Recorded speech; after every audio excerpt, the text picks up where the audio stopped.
Thank you, Galia. Fantastic. So, welcome, folks. I think for those of you who don't know, this is a Faith and Works service at the First Unitarian Universalist Church of Essex County. And we often tell a story about, we tell the hub story here a lot. I think everyone on the call has probably heard the story of the hub and how First UU started the hub 8 years ago. But a story that we haven't told as much is the story of Faith and Works and what the church has been doing in that time. And so in January 2017, Margaux Simmons came and gave the very first Faith and Works service 6 years ago now. And then, since then we've had, to my count, 57, I think this is the 57th Faith and Works service, which is a lot. And through that process, we've learned a lot about this concept of faith plus works and the role that our congregation has to play here in Orange and in partnership with the Hub and U of O and Lambie and many of our community partners. And so it seems very, reflecting on this as a board meeting last week, we talked a few times about what a potential name change for the church might look like. And this past week, Mindy floated a new idea, which I think we decided that we'd try out a little bit and see how it fits and how it lands, which is the Faith plus Works Unitarian Universalist Congregation of Orange. So it seems really fitting that we get to invite Margaux Simmons back today. Hey, Mana. 57 services later to give perhaps another inaugural Faith plus Works talk. And by way of opening words, I wanted to read a little excerpt of from some writing Margaux did in the early months of the pandemic. University of Orange hosts an annual placemaking event in the spring each year. And in the early pandemic, when it was all new, we invited all of our past urbanists in residence to respond to a set of questions. And so I wanted to read a couple of Margaux's responses. The first is in response to the question, how do we engage community while we shelter in place? She says, my concept of community is broad and has been especially broadened by my surroundings as I, quote, shelter in place in the environs of rural southern Vermont. I include all of my natural surroundings as part of my community. The trees, the birds, other wildlife, the clouds are all a part of what I consider my community, as well as Orange, New Jersey. Our communities are made up of living beings that need to be considered in any decisions that are made about the environment in which they are a part. They need certain elements for health and well-being. I keep communications open with this natural community, just as I do with my community in Orange, through verbal, visual, and spiritual communication, meaning meditation and prayer. She then writes, in response to the question, in the face of inequality, how do we build solidarity?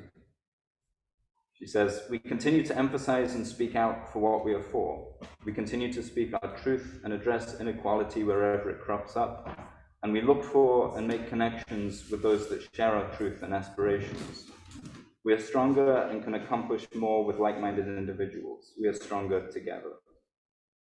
And lastly, the last question, how do you express your love and commitment to your city at this time? Margaux wrote, I always keep my city and my surroundings in my mind and in my heart. I pray for the healing of my community through the music that I make. With that, I want to introduce Margaux Simmons.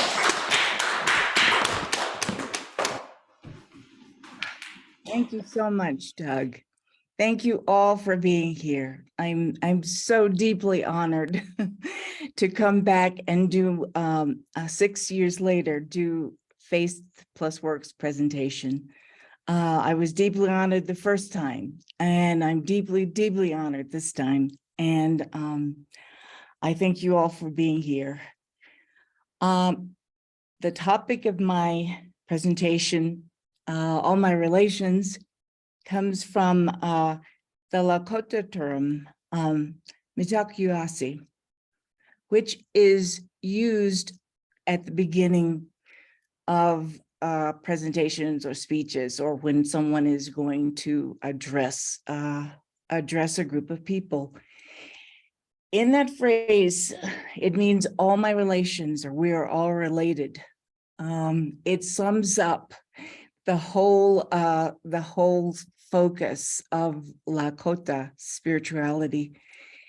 And it's a way of viewing the world, in that we are related to everything. We are all part of the same material on this Mother Earth, in this universe. And if you really, when you think of yourself as being related to everything else, then I think there's a different attitude that you go with, that goes with you in your life. And so I'll talk about that today. I just, yeah, it's something that I really wanted to talk about. And the Lakota people have been so instrumental in my development. I'll talk to you about myself, but the Lakota relations have been added on to my whole way of being, and I'll get into that. First, I wanted to just say that I wanted to introduce myself, because I know that many of you know who I am, and I am so pleased to be here with you, my relatives, and I know who you are, but I would like to tell you more about myself, because this whole idea of being related to others is broad, and it encompasses, for me, it encompasses my my ancestors, who I feel the presence of all the time, and I'd like to acknowledge them today. And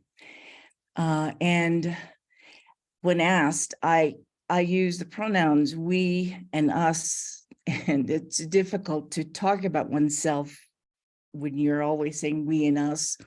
So I will resort to I, but I'm thinking the reason I'm here is because of those that have gone before me. And literally my grandmother, my maternal grandmother, actually made it possible for me to be born when things looked dire and I would have been another statistic.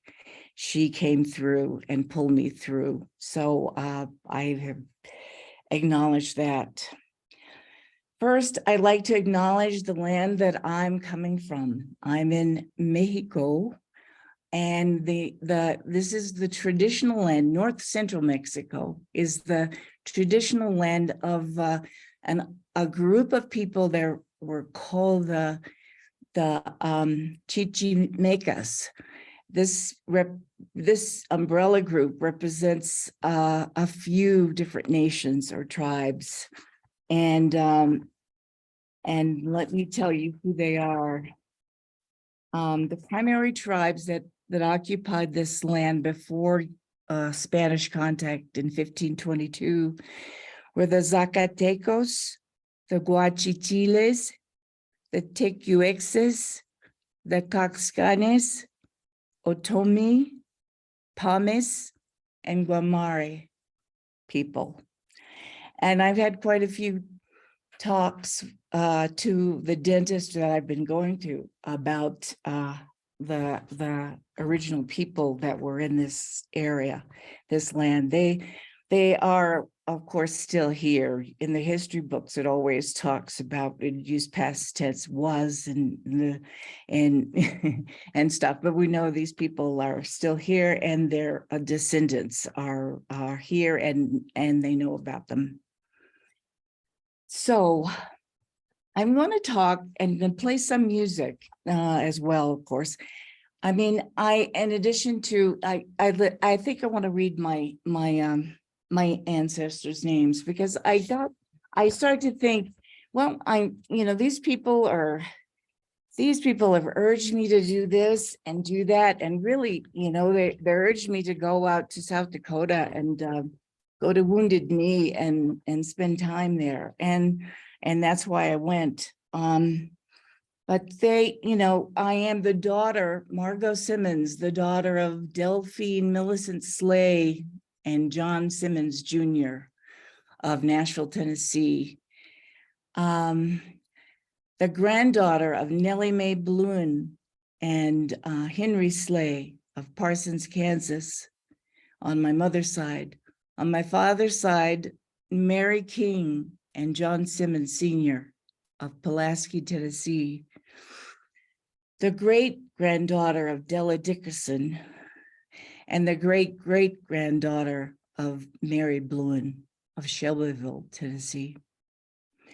So my origin is a mixed one. I'm a mixture of many different people. There's Shawnee and Salagi, which is the word for Cherokee, on my mother's side. My father's side, I'm not quite sure of because his father died long before I was born. But I know that there is Native Indigenous blood there. There's of course, African and African American, and then there's European people in my past, in my ancestry too. So I pay homage to all because all have been foundational in bringing me to the place that I am and the development of who I am. So I'd like to talk to you. In January 2017, my talk was walking the Red Road. And the Red Road is the spiritual path that many Native Indigenous people are on. That's the term that is the spiritual path is called. It is the path of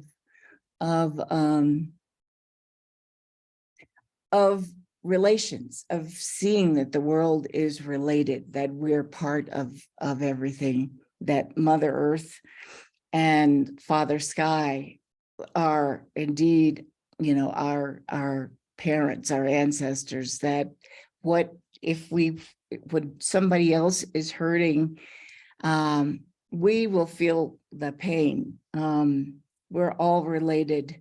And I have had to fortify myself because at times I have felt the pain so acutely when people were hurting elsewhere, on this planet. One needs to fortify themselves because to despair would be to give up. The Red Road is not that. It is not a road of self-destruction. It is a road of community and building, community building and healing. And so I find that, of course, when I relate to music, it's through my music. For me, playing and being an improviser means playing for health, means healing. I have always had that kind of a spiritual connection to music. And so that the music I write, I'm a composer, flutist, improviser, music educator. The way I work and with music is that it's healing. It heals me to do it, and I hope that it heals others to hear it. Excuse me. So those are the ways, and I just have to say, I have been so blessed to have a community of people to work with, as my colleagues in Orange, and now my colleagues in the University of Orange memoir class. My relations are spreading out wide, and I'm very thankful and so blessed to have them. because it is just very healing to have to, as I said, as Doug read, to be working with people that have the same mindset, that are viewing the world in a similar way and want to be and live in a good way, as Indigenous people are often they often say, we'll live in a good way. And that means, hoping and doing for all, not just for oneself. The whole idea of individuality is really hard, has been hard for me to take all my life, because I have felt this connection to others so strongly, and sometimes it's very difficult to walk the red road, because you do see things a little bit differently, or a lot differently. I'll read some things just to talk about. The red road is a spiritual path followed by those that need to be connected with Mother Earth and Father Sky. We believe that all things are related. One is no more or no less significant than the other. Mitakuyase. So that when we're talking about four-leggeds, winged people, rocks, my favorite, to tell you what a kind of a child I was, one of my favorite playmates as a young child was a big boulder that was in my grandmother's yard. And I knew that this boulder was alive because I would always go and talk with it, and I could feel what it was saying back to me. So it just, that sort of thing, everything that you see, inanimate or animate, is alive, has a soul.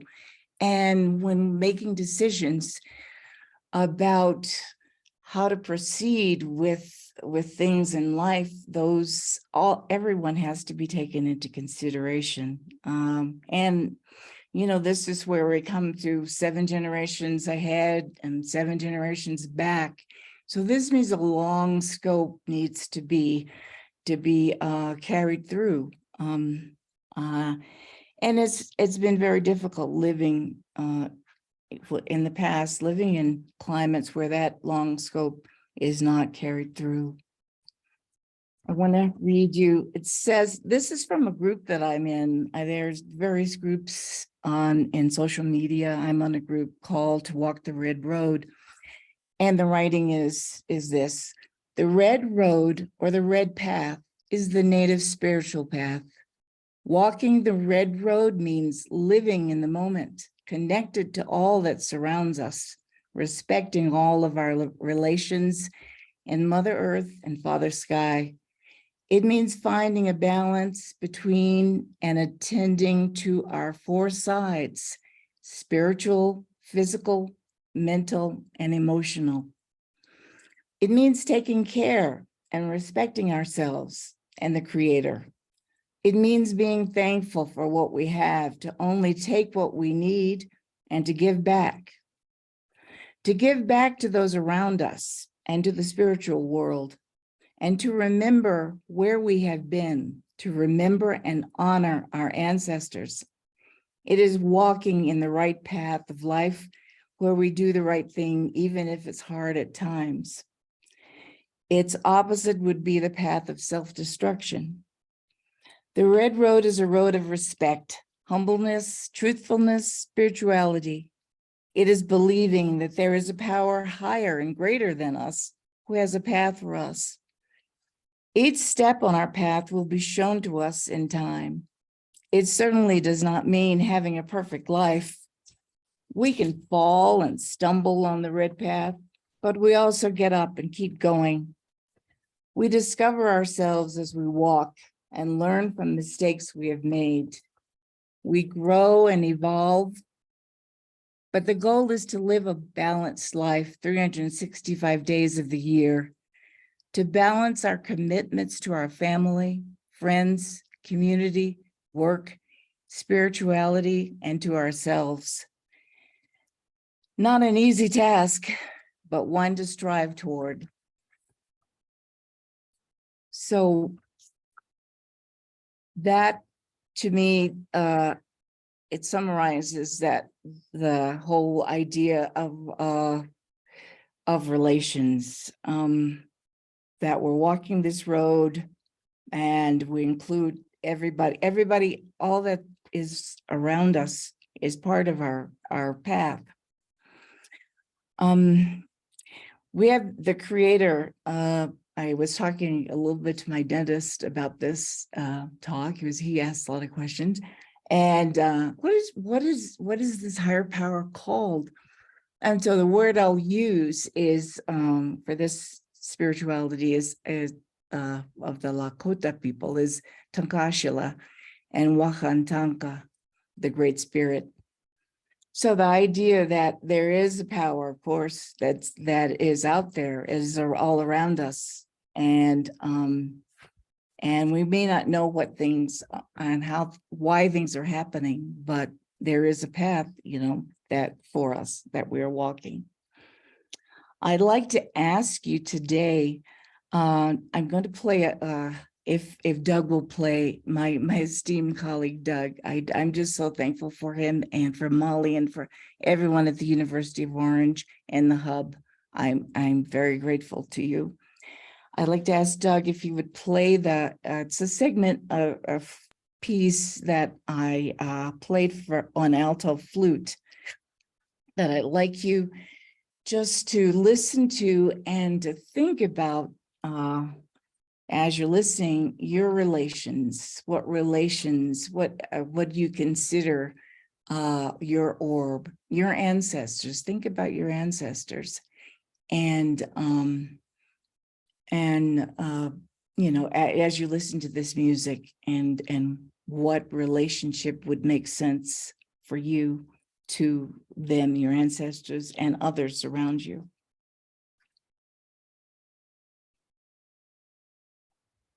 Margaux, just to confirm, this is the flute sextet to play now? No, sorry. The flute, the alto flute solo. It's about 3 minutes long.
Thank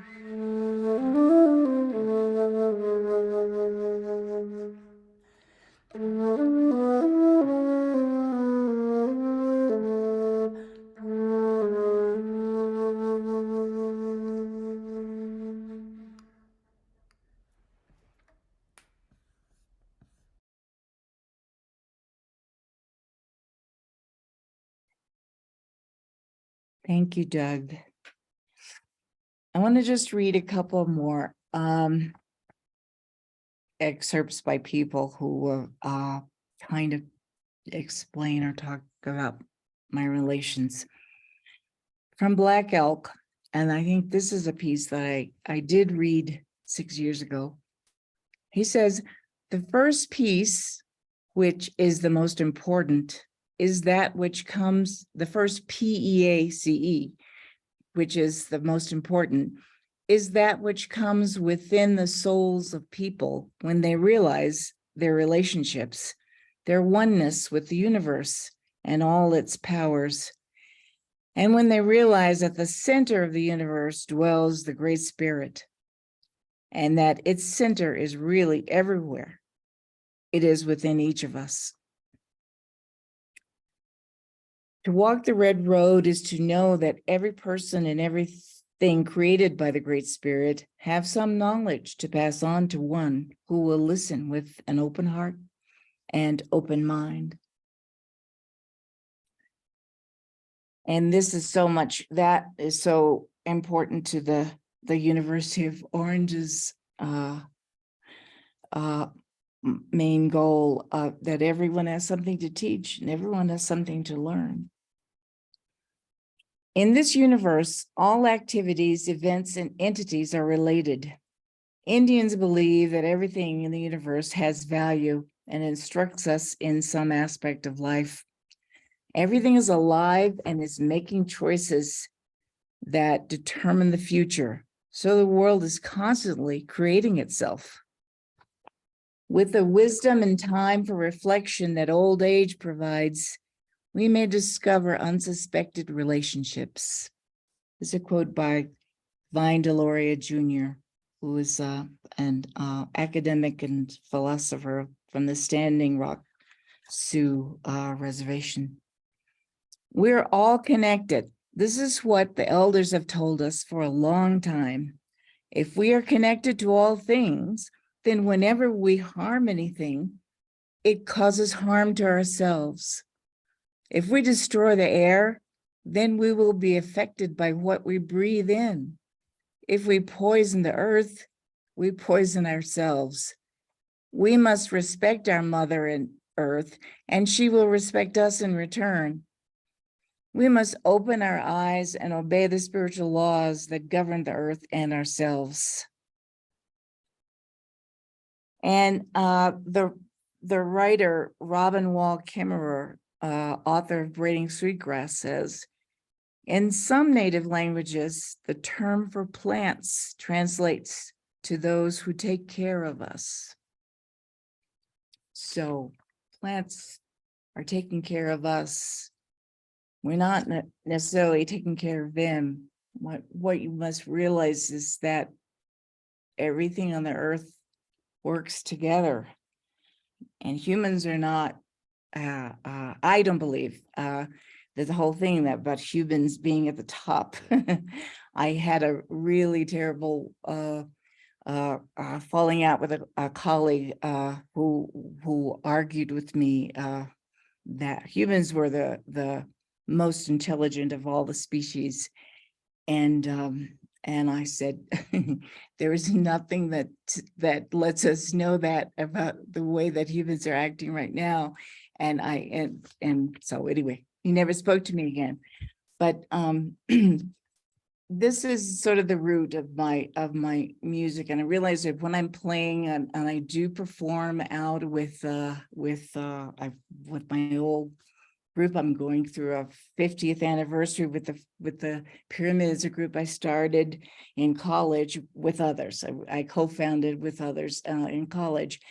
But I realized whenever I'm playing there, there's something that, you know, it's not, it's a spiritual it's hard to actually define that, but it's a spiritual relationship with the music.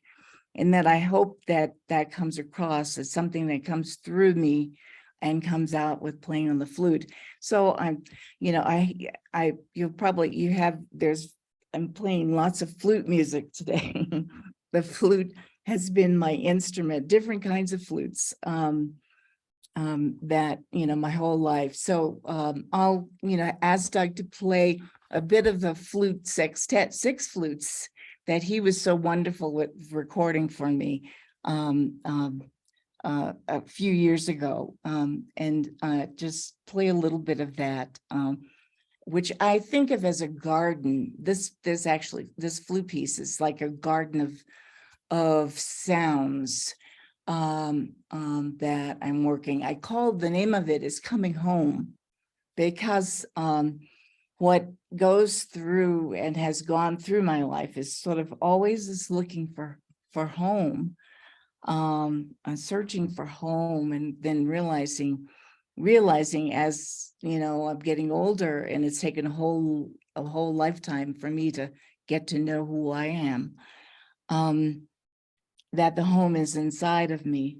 But the flute piece represents sort of a home in the way my relationship to the flutes. So it's for 4 C flutes, 1 alto flute and 1 bass flute. So Jamie, would you, Jamie, where's Jamie? No, Doug, would you play that for me, please?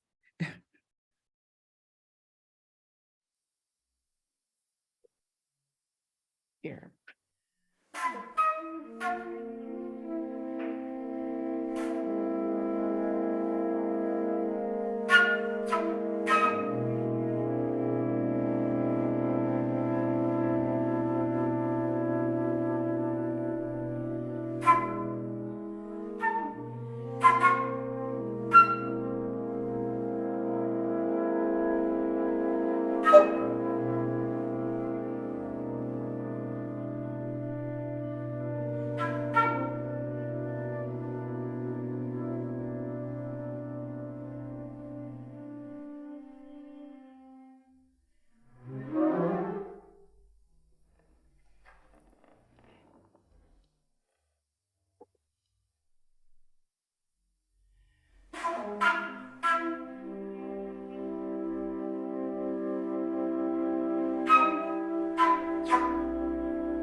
Thank you. I want to thank you all for listening. I guess that's all that I want to say today. And I appreciate you all being here. Thank you. Thank you, Dr. Taylor.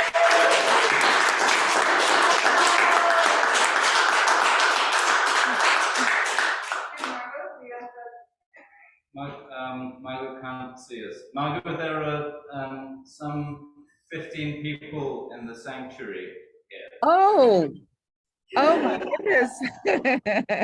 How wonderful. Thank you all for coming. Oh my goodness. Thank you. I appreciate you so. Yeah, I can just see, I can see me in this, yeah, this room. Thank you. I see Linda. Thank you so much, Linda, for being here. And my daughter Kayla is tuned in. Thank you, Kayla.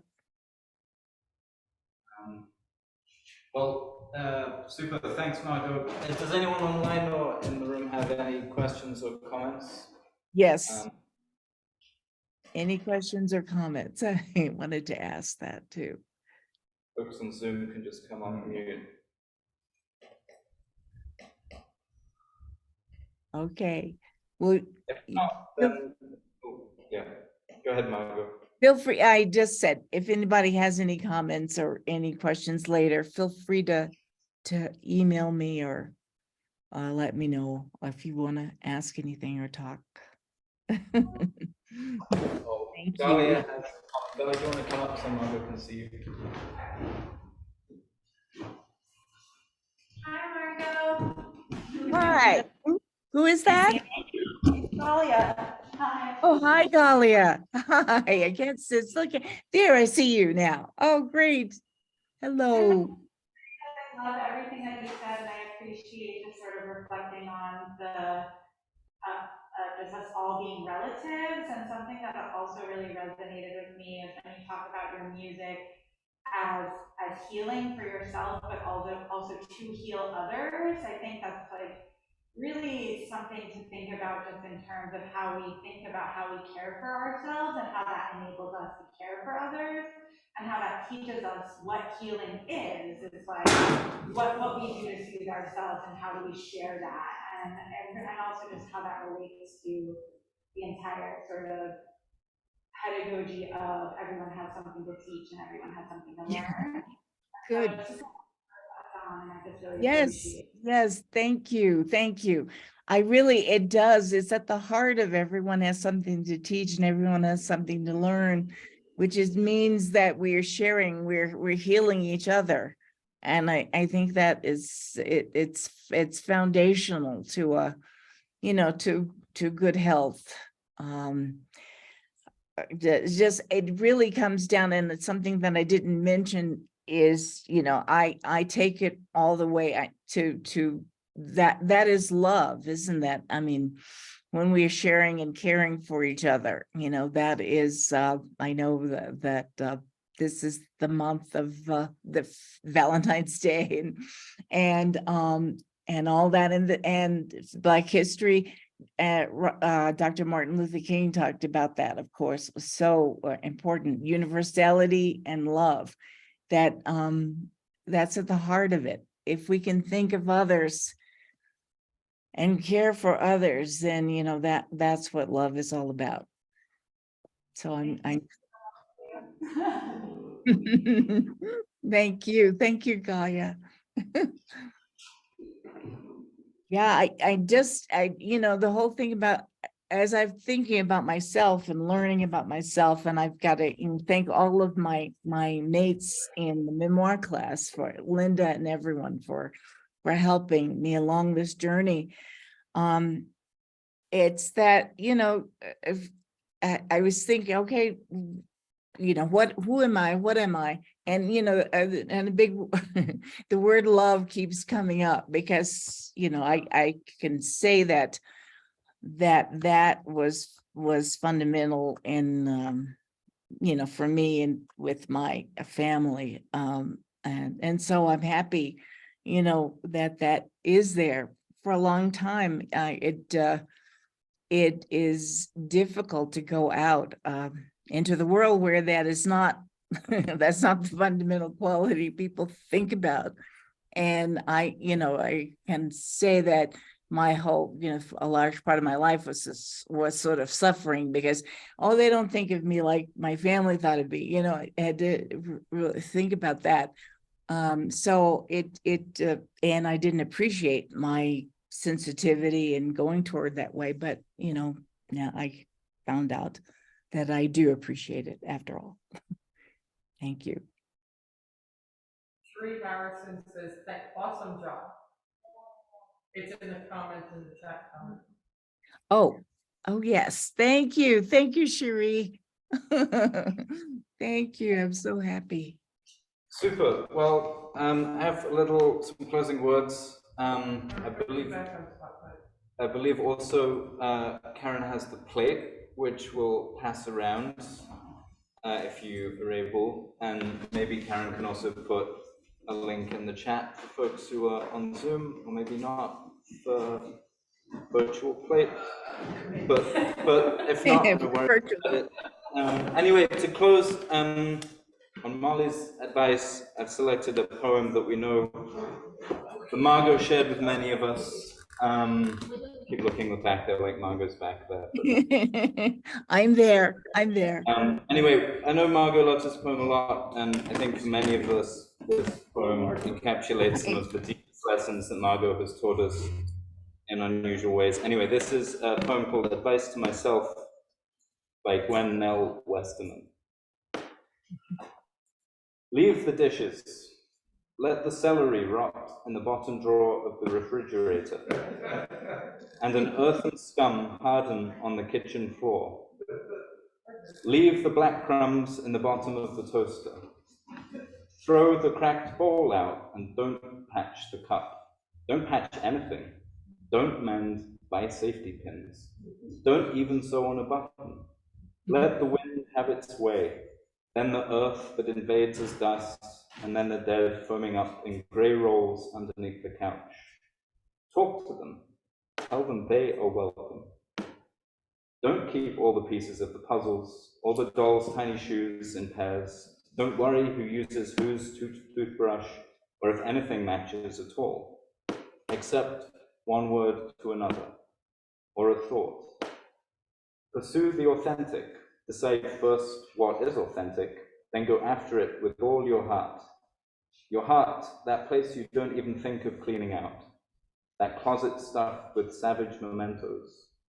Don't sort the paper clips from screws from saved baby teeth, or worry if we're all eating cereal for dinner again. Don't answer the telephone ever, or weep over anything at all that breaks. Pink molds will grow within these sealed cartons in the refrigerator. Accept new forms of life, and talk to the dead who drift in through the screened windows, who collect patiently on the tops of food jars and books. Recycle the mail, don't read it. Don't read anything except what destroys the insulation between yourself and your experience, or what pulls down or strikes at, or what shatters this ruse you call necessity. Thanks, Margaux. Thank you.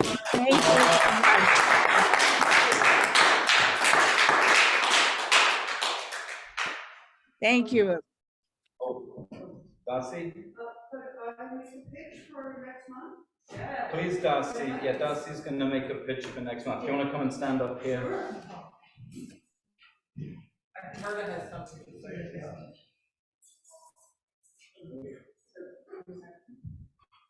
So I just wanted to invite and remind people of next month's Faith and Works, which is in an as yet undisclosed date.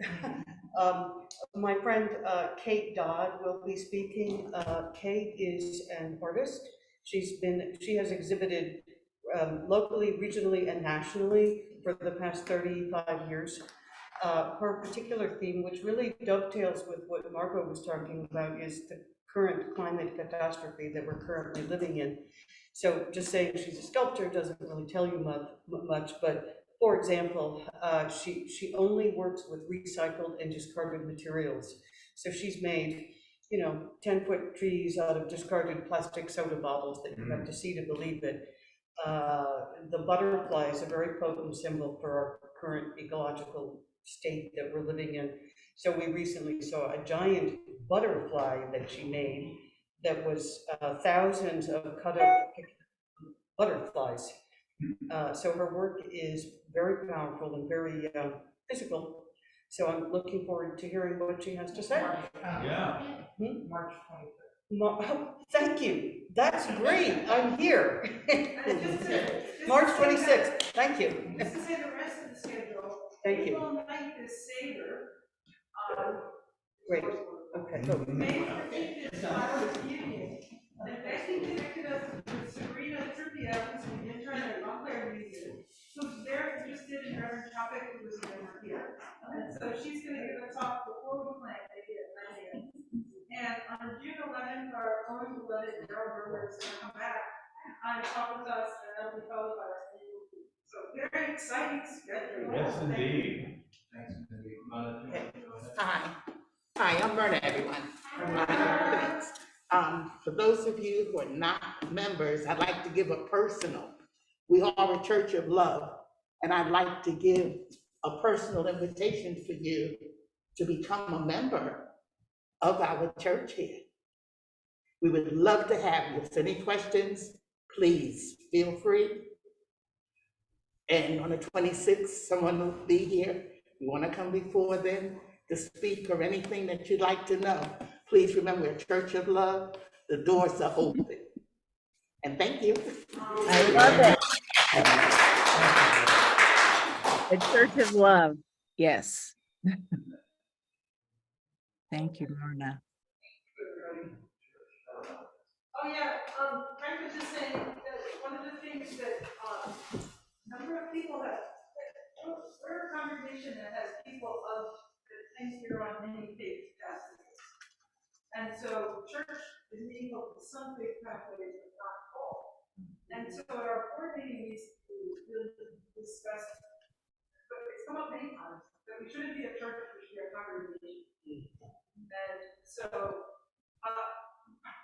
this is what's on the table, that we name ourselves the Faith and Works Unitarian Universalist Congregation of Harmony. So we'll vote at the end of the meeting. Nice. I want to put in a plug. Hi, everybody. Margaux, it's Lori. Oh, hi, Lori. You're here. I wanted to invite everybody to come to San Francisco to see Margaux perform with the pyramids at the Presidio, right? Yes, at the Presidio. Yes, right. I'm so happy. I'm so happy that you're going to be there, Laura. Yeah, it's deeply moved me, this revolution of the pyramids in your life. And now it's been a different reclamation for you to go on a new tour. And wow, I just find that extraordinary. I just do. So Yes. I can't wait to see you. Thank you. It has been. And yeah, it's an incredible thing to think about 50 years. But that's the thing that gets me. So if anybody who's going to be in San Francisco, if you're going to be near there, March 17th and 18th, and please come. The Presidio tickets are free if you're there. You'll be able to get in, certainly. And then we go down on the 19th, we go to Los Angeles at the Zebulon Club in Los Angeles. Wow, that's wonderful. Thank you, Laurie, for mentioning that.